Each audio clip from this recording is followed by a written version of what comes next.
আমাদের বিদ্যালয়ের নাম একবার বিদ্যালয়ের ছবিটা নেবে ভালো করে। এটা শ্রীপুর দুর্লভ স্মৃতি প্রাথমিক বিদ্যালয়, যা শ্রী আছে আর যে নামটি আছে স্মৃতি। আমরা দুর্লভ জিনিসকে এখানের মধ্যে আনতে চাইছি। বিগত বেশ কিছু মাস ধরে আমরা লড়াই করছি, তার সঙ্গে সঙ্গে সরকারের নির্দেশাবলী আমরা মেনে চলছি। দিদিভাই একটু এগুলোকে আস্তে সন্তুষ্টি সঙ্গে শুরু করেছি আমাদের সরকার নির্দেশিত কার্যাবলী স্বচ্ছতা পাকাওয়াত কর্মসূচি। তাতে আমাদের প্রাথমিক স্টেপ, ছেলেরা যখন মধ্যাহ্নকালীন আহার করবে সেই সময় তাদের হাত কিভাবে ধুবে বিদ্যালয়ে আমরা সেটা হেড টিচারের মাধ্যমে দেখিয়ে দিতে চাই। প্রতিনিয়ত আমরা দেখিয়ে দিই আমাদের সিস্টেম খুব উন্নত মানের। প্রতিদিন ছেলেদের জন্য যে ব্যবস্থা থাকে, হাত এবং থালা ভালোভাবে ধুয়ে তারা খেতে বসে। আজকে আমরা যেহেতু আমাদের স্বচ্ছতা পাখওয়াতা দিবস চলছে, তাই আমরা বিশেষভাবে একটি ভিডিওগ্রাফি করতে চাইছি। আমাদের হেড টিচার প্রতিটা স্টেপ দেওয়ালে আঁকা আছে। দেবাশবাবু দেওয়ালটা একবার নিয়ে নেবেন, টোটালটা নিয়ে নেবেন। বিরাট কোহলি আমাদের গর্ব, অহংকার, সবাই। আমরা বিদ্যালয় নিজেরা একটা প্রমাণ তৈরি করতে পেরেছি। একজন আমাদের ভারতবর্ষের কৃতি সন্তানের মুখ দিয়ে এই কথাটা বার করেছি। এটা আমাদের বিদ্যালয়ের নিজস্ব ব্যাপার। হাত ধোবার 6টি ধাপ মেনে চলি। সাবান দিয়ে হাত ধুই, আমাদের নিজস্ব কোটেশন। সাবান দিয়ে হাত ধুই, পড়াশোনায় মন দিই। এরপরে আমাদের দেওয়ালে চিত্রিত করা আছে 1 2 3 4 5 6 করে হাত ধোয়ার প্রত্যেকটা স্টেপ দিয়ে লিখেছি ক্লিন হাতের জাদু দেখাও। অর্থাৎ হাত যদি পরিষ্কার থাকে তাহলে পেটের যে বিভিন্ন অসুখ, সেই অসুখ থেকে আমরা অনেক দূরে থাকবো এবং আমাদের বাচ্চারা অনেক দূরে থাকবে। তারা সুস্বাস্থ্যের অধিকারী হলে পড়াশোনায় তারা আরো বেশি করে মনোযোগ দিতে পারবে।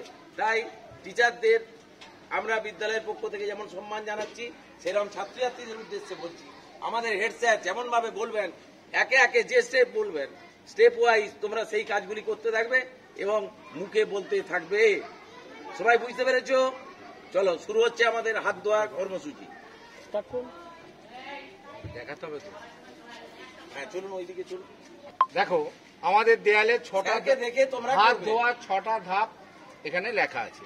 প্রথম কি না, আমরা হাত দুটি জলে ভেজাও।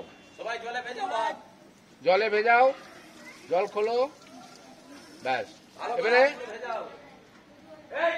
এবার হাতে সাবান লাগাও, দাও, হ্যান্ড ওয়াশ দাও। এবারে হাত ঘষো বারে বারে, ফেনা তোলো মন ভরে। 3টে ধাপ হয়ে গেল আমাদের, 3টে ধাপ হয়ে গেল। প্রথমে আমরা হাত জলে ভেজালাম, তারপরে আমরা সাবান নিলাম বা হ্যান্ড ওয়াশ নিলাম, তারপরে সেই হ্যান্ড ওয়াশটা দিয়ে আমরা হাতটাকে বারে বারে ঘষতে লাগলাম। 1 2 3টে ধাপ হলো। এরপর আঙ্গুলের যে ময়লা আছে সেগুলো তো ছাড়াতে হবে। এই আঙ্গুলের ভেতর আঙ্গুল চালাও, আঙ্গুলের সব ময়লা ভাগাও। 4 নম্বর ধাপটা হয়ে গেল। এবারে নখের ভিতরে আমাদের ময়লা জমে থাকে, সেটাকে ছাড়াতে গেলে আমরা কি করব না, আঙ্গুলের ডগা ঘষো চেটোই।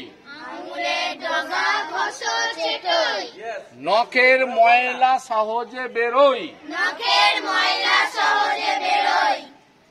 5 নম্বর ধাপও হয়ে গেল।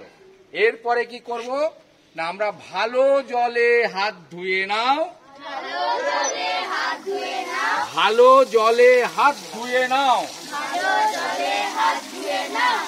এবার দেখো, পরিষ্কার হাতের জাদু দেখাও। ছড়াটা আরেকবার বলছি, হাত দুটি জলে ভেজাও। এবার হাতে সাবান লাগাও,